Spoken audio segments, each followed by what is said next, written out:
शुरू परवरदिगार के नाम से जो बड़ा मेहरबान और निहायत रहम वाला है। इमाम अली अलैहिस्सलाम का नहजुल बलागा में इरशाद नंबर 147। कुमैल बिन ज़ियाद से आपका एक इरशाद। कुमैल बिन ज़ियाद कहते हैं कि अमीरुल मोमिनीन अली इब्न अबी तालिब अलैहिस्सलाम ने मेरा हाथ पकड़ा और कब्रिस्तान की तरफ ले चले। जब आबादी से बाहर पहुंचे तो एक गहरी आह भरी और फरमाया, ए कुमैल बिन ज़ियाद, ये दिल खजाने हैं और सबसे बेहतर वो दिल है जो सबसे ज्यादा महफूज रखे, लिहाजा जो कुछ मैं तुमसे कहूं उसे दिल में महफूज रखो। लोगों की 3 किस्में हैं, एक इल्म रब्बानी, दूसरे मुताल्लिम बराए निजात, तीसरे पसमानदा गवार जो हर पुकारने वाले के पीछे हो लेते हैं और जिधर को हवा चलती है उधर ही रुक कर लेते हैं। ना तो वो नूर इल्म से रोशनी हासिल करते हैं, ना किसी मजबूत सहारे की पनाह लेते हैं। ए कुमैल बिन ज़ियाद, इल्म माल से बेहतर है। इल्म तुम्हारा पहरा देता है और माल का पहरा तुम देते हो। और माल खर्च करने से घट जाता है, मगर इल्म को जितना खर्च करो उतना ही बढ़ता है। और माल के जवाल के साथ ही माल के परवरदिगारान भी काफूर हो जाते हैं। ए कुमैल बिन ज़ियाद, इल्म की मार्फत एक दीन है जिसकी पाबंदी वाजिब है।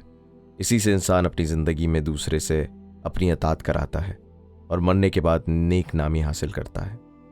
नेज़ इल्म हाकिम है और माल महकूम। इल्म दूसरों पर हुकूमत करता है और माल पर दूसरे हुकूमत करते हैं।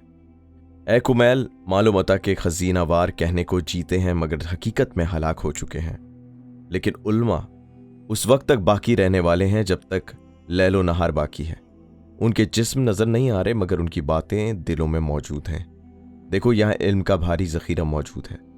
और हजरत ने अपने सीना मुबारक की तरफ हाथ से इशारा किया। काश मुझे इसके हामिल उठाने वाले मिल जाते।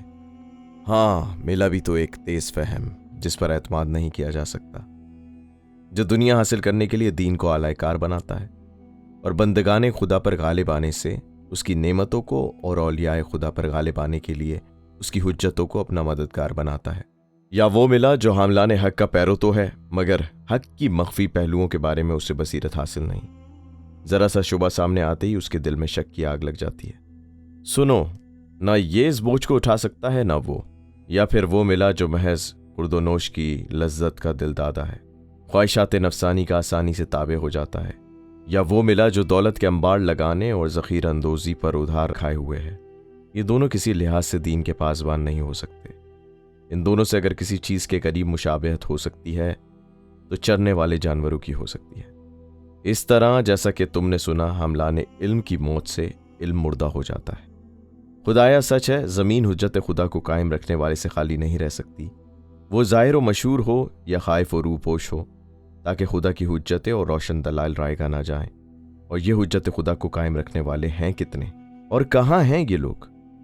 ये लोग खुदा की कसम गिनती में बहुत ही कलील हैं, मगर अल्लाह के यहाँ कदर व मंजिलत के लिहाज से निहायत अजीम हैं। अल्लाह इनके ज़रिए से अपनी हुज्जतों और रोशन दलाइल की हिफाजत करता है, यहाँ तक कि वो इस अमानत को अपने ही जैसे कलील व अजीम लोगों के हवाले कर दें और अपने जैसों के दिलों में उसकी तखम रेजी कर दें। इल्म उन्हीं आन की आन में बसीरत की हकीकत तक ले पहुँचा और वो रूह यकीन से हम आगोश हो गए। और मुनिमों ने जिस राह को दुश्वार बना रखा था उन्होंने उसे आसान कर दिया। और जाहिल लोग जिन बातों से घबरा कर भाग खड़े होते थे, ये लोग उन्हीं से मानूस हो गए। दुनिया में जिंदगी बसर करेंगे तो ऐसे जिस्मों के साथ जिनकी रूहें महल आला से आवेजा हैं। ये हैं वो लोग जो खुदा की ज़मीन में खुदा के नायब और दीन खुदा की तरफ दावत देने वाले हैं। आहा, मुझे उनके दीद का कितना शौक है। ए कुमैल, अब जिस वक्त चाहो जा सकते हो।